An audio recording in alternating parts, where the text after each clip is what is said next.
Hey, high school hockey fans, welcome back to another edition of This Week in Wisconsin Prep Hockey, the state tournament edition. Mike Hammett along with Burglar and along with Trasher, who's already sporting a backwards ball cap on his head. And we're going to hash over the games that were today and also tomorrow. And we'll start off with the first game of the day, Hudson and Fond du Lac Springs.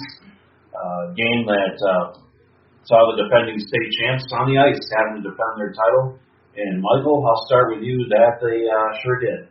The 7-1 win over Fond du Lac Springs. Yep. We knew coming in as the number one seed that Fondy was going to be very tough, or Hudson was going to be very tough. Fond du Lac Springs making their first appearance on the WIAA side of the state tournament. They had been in the WIAA state tournament, I believe, back in the 70s or 80s. Hudson, a lot of firepower. Jordan Halverson on defense, one of the Player of the Year candidates from last year. They were really good. They took away all the time and space. The thing about Springs is they're small and quick, but they really didn't get a chance, I didn't think, to utilize a lot of that quickness. Burglar, they look good, but they just couldn't get close enough to get quality chances. Right, and we had talked in our preview on Monday, that Hudson was going to be much bigger and stronger than the small and young Fond du Lac Springs Ledgers. And I thought that would translate into Hudson banging them around in a physical style game. But it really was just more of Hudson just overpowering Springs in front of the Fond du Lac net, and Hudson not allowing the Ledgers to get anywhere near their own goalie. So they just really they didn't use their size advantage to punish the Ledgers. They just used their size advantage to overpower them and basically had their way. One of the things you guys are forgetting here is they use their experience. I mean, this is a very experienced Hudson squad coming back to defend their title, and this is a very inexperienced Fond du Lac Springs team. They've got a senior in net, but they don't have that state tournament experience. And Hudson, when the big lights come on, they know how to perform, and they showed that today. Yeah, and I think for Springs, there's a lot of potential for the future down the road. They have some nice young players, and we saw some glimpses of what will be probably in the future. So, hats off to Springs for making it to the state tournament. There's only 8 teams that do, and there's about 80 that would kill to be in that position. So congrats on a great season for them. Just fell a little bit short to basically a very tough Hudson team. Yeah, I'm not going to give MJ the whole experience thing. I think that's overrated. But I mean, in terms of just high school playing experience, and that Springs had seven freshmen that get regular ice time, and I don't think any of them are any bigger than 5'7". Actually, and one of them is a fairly large 5'8". Yeah, they were just small and young, and I think they arrived a little earlier than what Coach Ahern had. You don't expect a team that young, to advance to this level, but they got here a lot due to their goaltender, and he's going to be gone. So I mean, they got a lot of guys coming back. They just have a very big piece to replace next year in Colin Ahern and that. That's very true. But Hudson gets a 7-1 win over Fondy Springs in the first game of the day. Let's move on to the second game. Verona in the second game, a big winner today. And Michael, you guys don't get to see Verona much, but you guys have seen the things that I've been able to see, and that's speed and skill, and they got plenty of it. Right. I've seen Notre Dame play in the sectional final. They handled Neenah.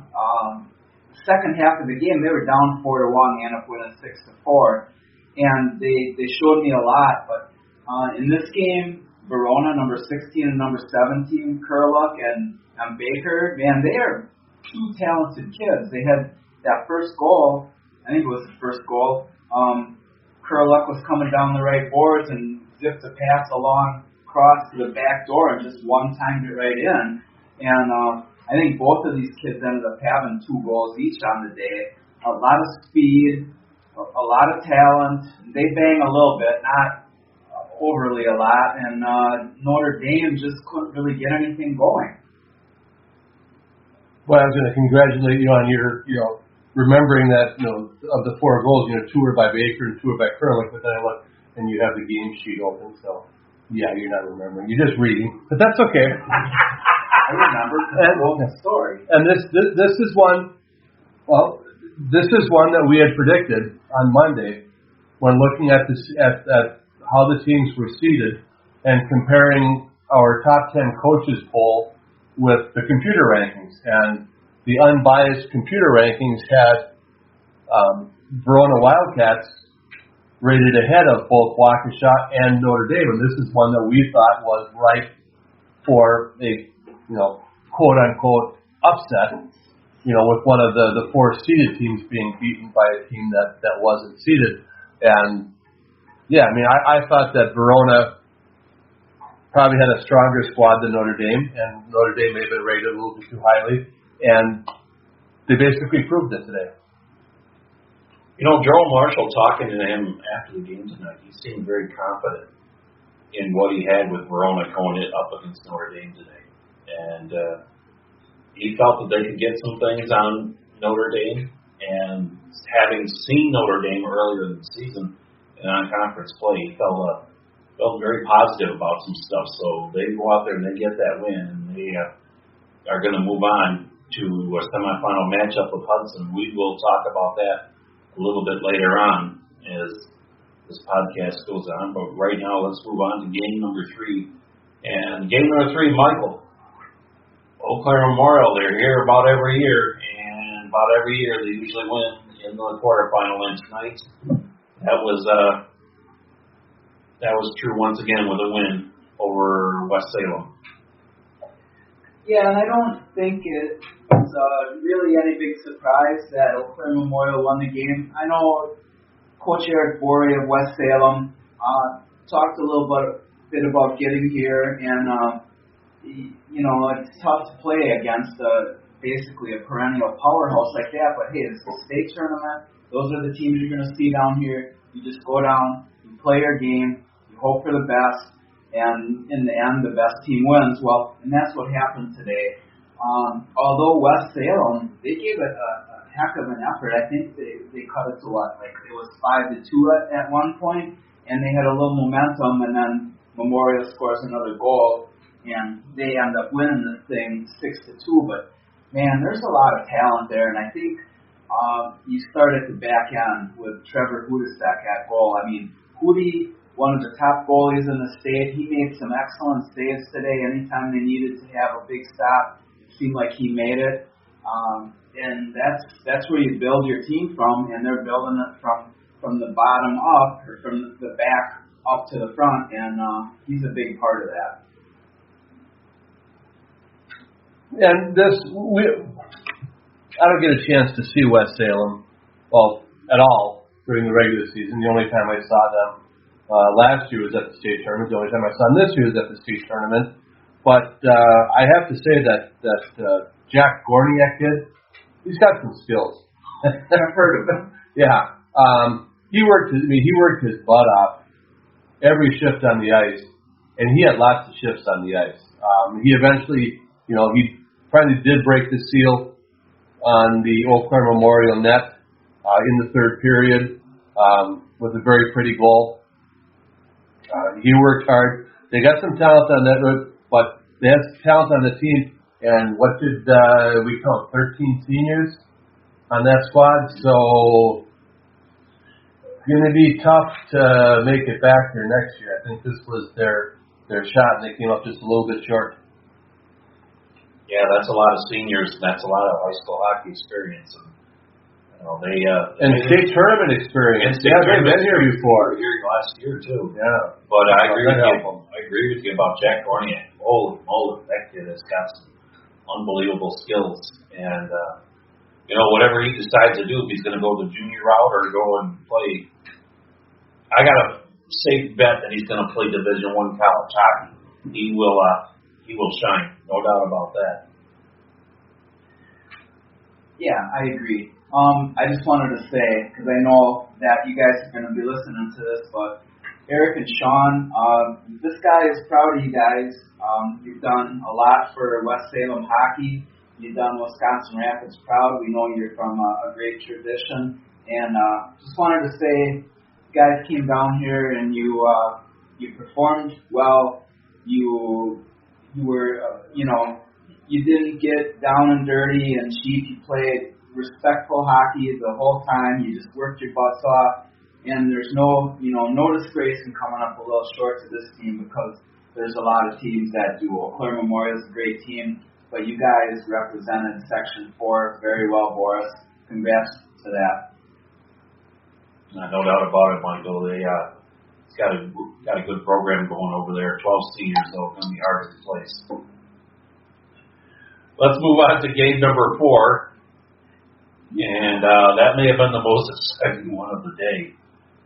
Waukesha taking on DC Everest. And DC Everest in that game bringing Michael Yankee in net. And at the other end, Garrett Larson. So we knew there wasn't going to be a whole lot of goals scored in this game. We knew it was going to be a tight game. I don't know if we knew it was going to be double overtime, but Michael, I'll start with you. This was a pretty good double overtime game, and Waukesha may have won this game, but DC Everest came so close a couple of seconds before that, so close that they had to review it. Yeah, you're right, MJ. With Larson and Yankee and that in this game, basically two of the hottest goaltenders at this point in time. Larson has been one of the top goalies all year. Yankee has just been lights out crazy here the last few games, especially the last 2 games. And they've been both double overtime victories, so why not another double overtime today? And, I think the netminders did not disappoint. They both played very well. I think they had, maybe a power play goal in there someplace. And, they, both of them, Larson and Yankee, played right up to our expectations. And, we figured it was going to be a 1-goal game. And it was. We just didn't know it was going to go that long. Yeah, this game surprised me at the start. The first period, DC Everest really controlled the first period. They outshot Waukesha 9-3 in that first period, and most of that first period was played in the Waukesha end. And they came out playing physical and really banging.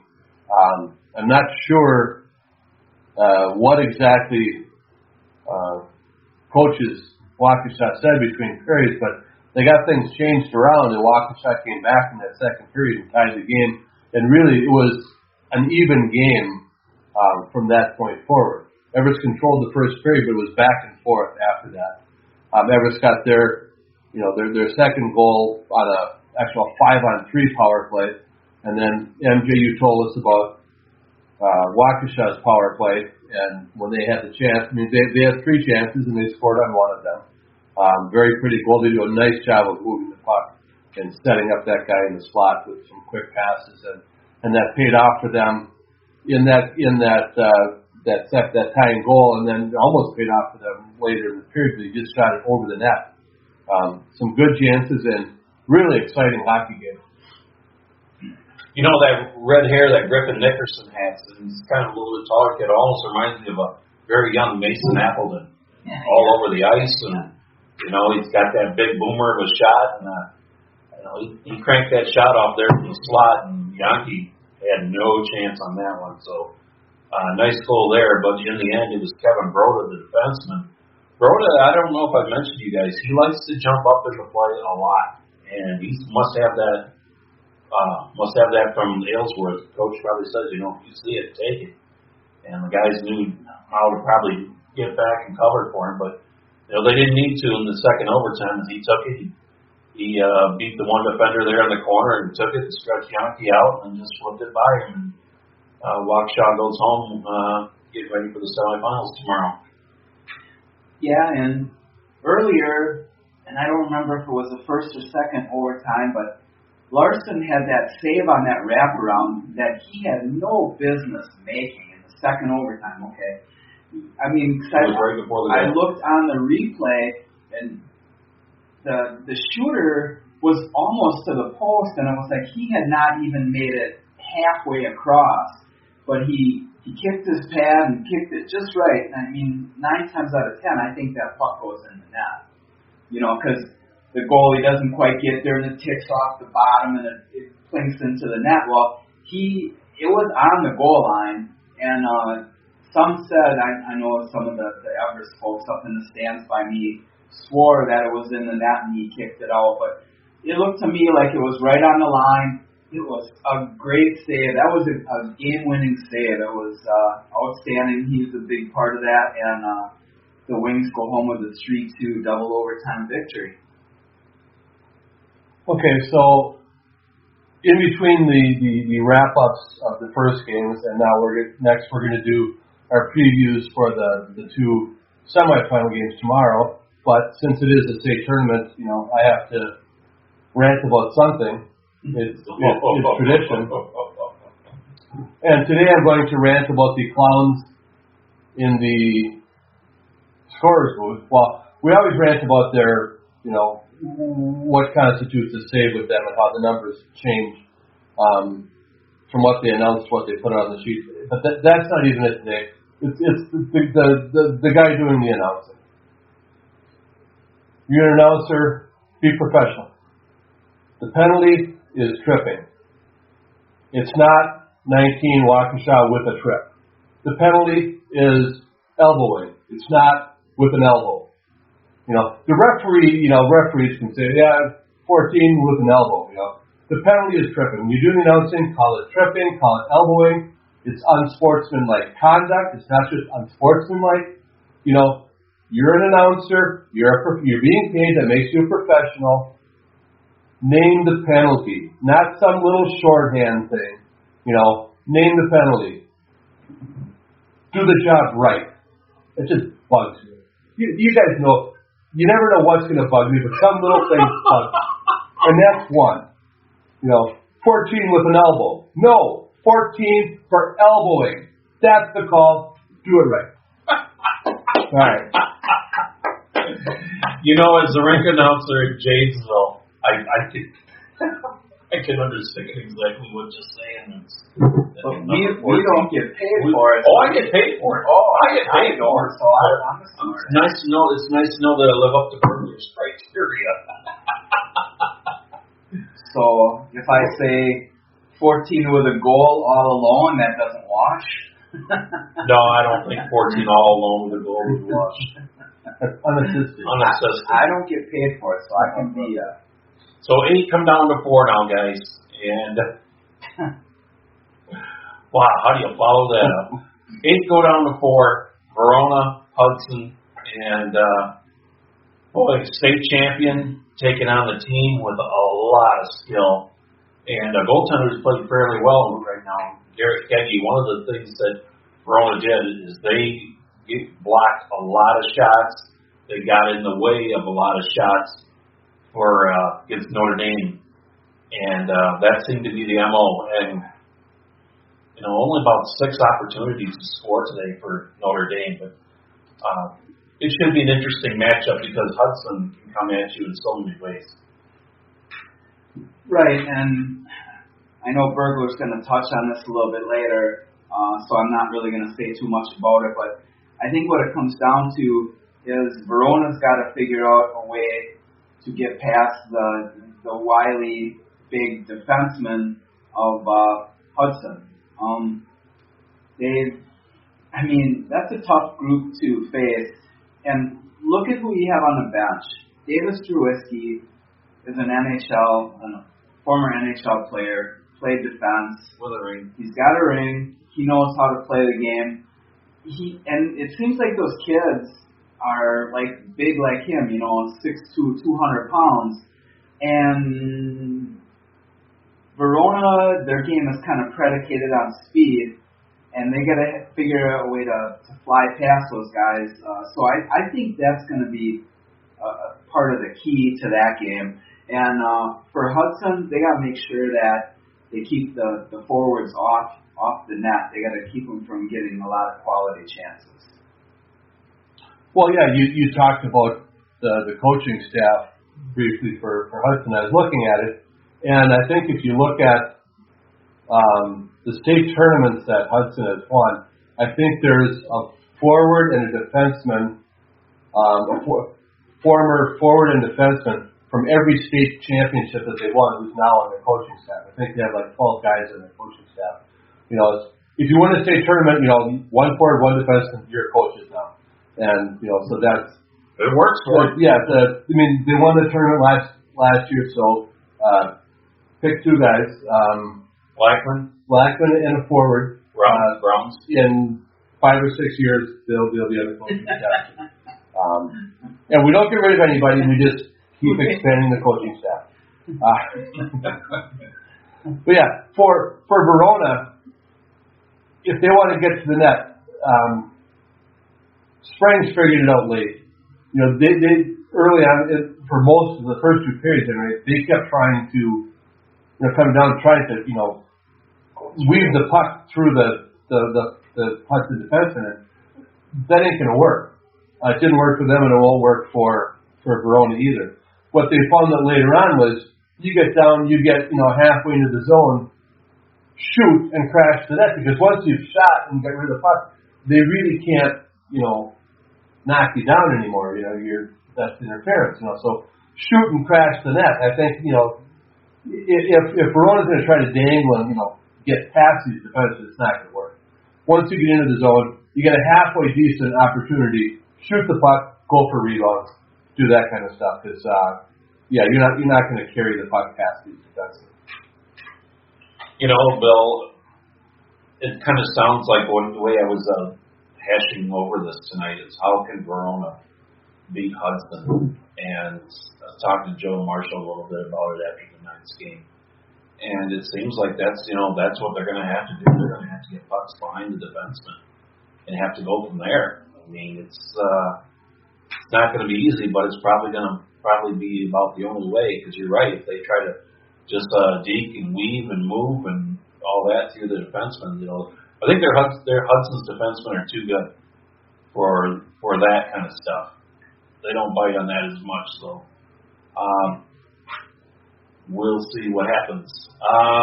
Let's talk about the second game before we go and make predictions. Second game on Friday night, Eau Claire Memorial. The A's, here they are in the semis, as they usually are, and they're going to be taking on Waukesha. And guys, this one's going to be a pretty good game. I don't expect a whole lot of goal scoring out of this one, but I think I do like the goalies for both teams. But, it's just funny how Waukesha just finds a way to win. And they're going to need to do that again tomorrow night if they want to beat Eau Claire Memorial. Well, I get to go first this time. Yeah. Okay. Yeah, the Trasher can take notes and just, negate everything that I say. Yeah, right. Because that's how it works. I think the difference in this game, you have both goalies are good. They've each got some skilled forwards. I think for me the difference in this game is going to be the defense, the actual defenseman, not the overall team defense, but the defenseman. From what I saw tonight in the Waukesha game, DC Everest had a fairly easy time getting the puck to the net against Waukesha. They got the puck to the net often. Garrett Larson kept them away from it, but they were able to get through that Waukesha defense and get the puck to the net. Eau Claire's got more skill than DC Everest does up front. And if those guys can get to the net as easily as DC Everest did, they're going to put some pucks behind Garrett Larson. Yeah, to me, Waukesha is not a big goal-scoring team. They depend a lot on Garrett. I mean, they got Big Red Grip, they got Broder, they got Wilderman, they got Larson. They have a lot of talented players that maybe don't get a lot of publicity, but they get the job done. They play on both ends. They score goals. They keep goals out of the net, and they lean on number 31 a lot. But he's got broad shoulders. He'll do the job. And like Bergler said, if they get a lot of pucks on net, Memorial, I mean, it's only the law of averages. And I think Memorial seems to score a bunch of goals. They have a lot of talent. They got Zacco, Free, Hudson, Collins. They got a lot of good players. And Hootie and that, that's almost like Calvin Larson. They're both top 2, top 3 goalies in the state. Their numbers point that out. But I think offensively, Eau Claire Memorial is a little bit stronger. And unless Larson plays completely lights out, like allows nothing, I think that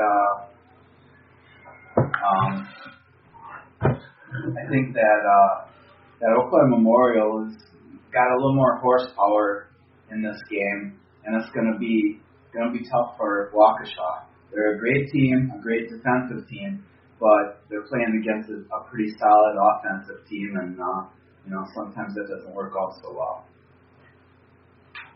Okay, well, it's time for prediction time. Prediction time for tomorrow. Game number 1, Hudson. Do we have our notes from today's predictions? Notes from today's predictions. Okay. Check it out. Let's check the score. But you just blather on. Ramble on. Well, Trasher's going to pull those up and see how each of us did. I think I ran the table today. I think that was good. I believe I went 4-0 for the day. You guys ought to listen to me more often. I think I predicted Everett. But, it's double overtime. I mean, Yeah, what's the point? And I would like to have got a really good look. I mean, they showed the overhead look on Larson making that save in overtime, the double overtime, the first minute. I would really, really like to have seen a even closer look, because there couldn't have been much room there. I mean, it was awfully close just from the overhead look, which is all they had.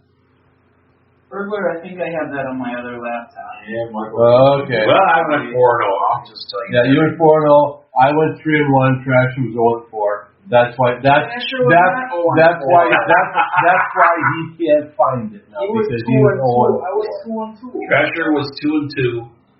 Yeah, I think he did pick Hudson and Eau Claire Memorial. I did. Bergler was 3-1, and I was 4-0. Listen to the guy from the South a little bit. Yeah. Learn something. All right. Let's start out. You go first. Okay. I'm gonna. Okay, I'll go first. All right. First game of the day, Verona, Hudson. Yeah. What do we know about A.J. Cohen? We don't know a whole lot. We're going to find out a whole lot about A.J. Cohen tomorrow. Because the speed and skill of Verona and creativity on offense is something. But something. Verona, this is going to be their biggest test of the season. I mean, this is the best team they're going to play all season, and I'm going to stick my head out on a limb, and I'm going to say that Verona will win this in a 1-goal game. All right. Hudson has been at the top of the polls all year long. They've been up there for a reason. They've played ranked teams. Ooh, look at that pizza. They played a lot of ranked teams, both of them obviously have. I think I'm going to go with Hudson. But it's going to be close. Well, not close. It'll be a 2-goal game. I guess 2 goals is close. There's not usually any blowouts. There shouldn't be any blowouts at this point. So 4-2 Hudson. Yeah, I'm going to be boring, and I'm going to do both games here and just say it's going to be a Big Rivers Conference Championship game on Saturday. Once again, Northern bias rears its ugly head with these two guys. But you know what? You could be right either way. I mean, this is going to be. You could be right either way. Either way, one or the other. This is going to be a good game. Like I said, Verona. This has been their biggest test of the season. This is the best team they played all year, and they're going to get it one shot at Hudson. And I think Hudson brings a little bit more to the offensive table than Notre Dame, and I could be wrong, but we'll see. Notre Dame was the only team to beat Hudson this year. All right. That was very good. Well, I should send this to commercial break so Trasher could eat some pizza, but I'm going to make Trasher talk about the second game of the night, which will be Eau Claire Memorial taking on Waukesha. And I think he kind of gave his answer a little bit earlier. So, Michael, why don't you just come out of the closet and give it all? I really would like to have some of that pizza, but he doesn't have any sausage on it, so there's no way that's going to happen. Okay, so we picked the first game now. We got Eau Claire Memorial and Waukesha, and I think they got too much firepower, but a good goaltender can bring you a long way. Can you ride? You can ride the good goalie right to the state title. Could it happen tomorrow? It could happen. Is it going to happen? I don't think so. I think Memorial, and this is going to be a 1-goal game. This is going to be a close game. You got Hootie on one end, you got Garrett Larson on the other. 2 awesomely great goalies. It's going to be a 1-goal game. It's going to be 3-2 Eau Claire Memorial. You got Hootie on one end, you got the Blowfish on the other. Hold my hand. There's our bumper music. Okay, while Burglar chokes down his piece of pizza before he gives his prediction. I gave my He prediction. did predict it. You picked Big Rivers. Big Rivers. Okay. Hudson Memorial. Well, they used to say Hudson Memorial. You know what? I'm going to go out on a limb and I'm going to say Waukesha. I say we're going to have a repeat of the championship game from last year. And I think both teams are strong enough to do it. It should be an interesting matchup tomorrow, though. Eau Claire Memorial and Waukesha. Waukesha can come at you in so many different ways. You guys have seen Eau Claire Memorial more than I have. But Waukesha just seems to find a way to win. And whether it's on a power play, whether it's Larson making huge saves, and he made some huge saves tonight, they just find a way. So I'm going to predict a Waukesha Hudson. No, Waukesha. No, I'm not picking a rematch. No, I'm the one who picked Verona. It's going to be Verona. The South is going to rise again. Verona. Verona's good. You predicted Verona, but I got Hudson. No, I picked Verona. I picked Verona and Waukesha. The South is going to rise again, and they're going to play for the state championship. It's tough. I mean, I feel bad about picking against certain teams. I feel bad about picking against any team, but there's 2 teams playing in a game. Somebody's got to win, somebody's got to lose. So please don't take it personal if I pick against your team. I'd like to give a shout out to Ms. Carla Miller. Talked to her at the game today, the Waukesha backup goalie's mom. It was nice talking to you. You guys got a great team, and but I think that Memorial is going to be just a smidge better tomorrow. Of course, who knows, right? And there can be surprises. It's state tournament time. Anything can happen. So we'll see. Here's the thing. People who listen to this broadcast, this podcast, and why? First off, why do you listen to it? Oh. Second, that's why they listen, because they want to know what these three knuckleheads think and who are they going to pick. So you know what? That's why people tune in. They want to know what these three guys think. And Trash, you're exactly right. It's nothing personal, not at all. But as you see, we took, each of us have taken teams, taken sides on some of this a little bit. So it's nothing personal. It just makes for good discussion. So that's what I think we did tonight. And well, it's nothing personal except when Eric Morey is involved. Nothing personal, but except when Eric Morey is involved. Can we talk about one more thing? Sure. Michael wants to talk about one more thing. He's got a seed. The seeding process. Okay. Well, there you go. All right. Here's the microphone right in front of me. This was the first year that the WIAA seeded the state tournament. They had a conference call last Sunday morning with the coaches, and they seeded the top 4 teams. Hudson was number 1. Clare Memorial was number 2. Waukesha was number 3, and Notre Dame was number 4. And they threw the other names in the hat of the other 4 teams, and they ran the brackets that way. I think this makes for a much more competitive tournament. Maybe it doesn't always show up that way, depending on how the sectional brackets are facing each other. But I think if you have a bigger chance of having number 1 and number 2, or number 1 and number 3, or number 2 and number 3 playing in the state championship game, that's a good thing. I don't want to see the state championship game played at 10 o'clock on Thursday morning. Right. And actually, we talked about this when I did filled in as emergency color commentator on the Fond du Lac Springs radio broadcast. We talked about the seating then.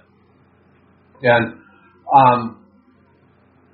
I guess I'm 85% satisfied with the way the seating went this year. Why 85%? No. See, because originally it was 80%, because I think they got 4 out of the 5 things right. And I hate to keep bringing up Minnesota, but Minnesota knows how to do high school hockey. Yeah. You look at their state tournament and you'll know. But they seed 5 teams. Because generally speaking, when you've got 8 teams and you get down to the 4 and the 5 seed, it's usually a coin toss. Some coaches think this, some think that, and we had the difference between with Verona and Notre Dame. One does better in the coaches poll, one does better in power rankings. Had they been 4 and 5, had they seeded all the way down to 5, I think Verona would have got that 5th seed. But they ended up playing against Notre Dame anyway, so that's an extra 5%. 80% is by seeding 4 when you really should seed 5. So 4 out of 5 is 80%. And then I give them the 5% bump just because they accidentally got Verona in against number 4 anyway. So it was an accidental, thing. But I'm a numbers guy, so I can come up with rationalizations for all of my numbers. For anything. All right, that's what he said. You figure it out, but I think day 1 turned out to be pretty good. Day 2 is going to be very good. Notre Dame is out of the tournament, and I wanted to say Notre Dame is moving on, but no, they got beat by Verona and Hudson, and Eau Claire Memorial and Waukesha will be tomorrow. Plus the girls' games. Got 2 girls' games tomorrow. Yeah, the other thing I was going to say about the seeding was following up on what Tractor said, is that you have 8 teams down here, 1 team from each section. They're not all going to be equal, and you're going to have mismatches. But it's best to have the mismatches in the quarterfinals. Get them out of the way. So your best 4 teams advance to the semifinals. And I think I'm 85% certain that's what happened today. Only 85%. We got girls' games tomorrow that are going to go on, and we will be covering those as well tomorrow on the website. So check in on those. We got some pretty good girls' quarterfinal, semifinal action. We'll find out who's going to move on to the state championship. Yep.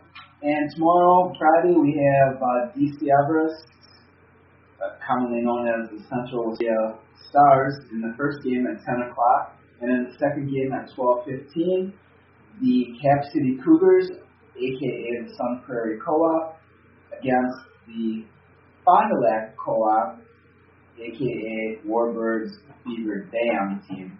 So there should be two pretty good games tomorrow, 4 evenly matched teams, I think, and a lot of exciting action tomorrow. And we'll be back again tomorrow evening to give our crackpot theories and whatever other kind of BS that we're going to throw at you. But you love it, we love it, and it's state tournament time. Can't beat it.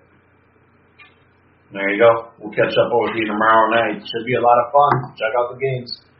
You've been listening to the state tournament edition of This Week in Wisconsin Prep Hockey.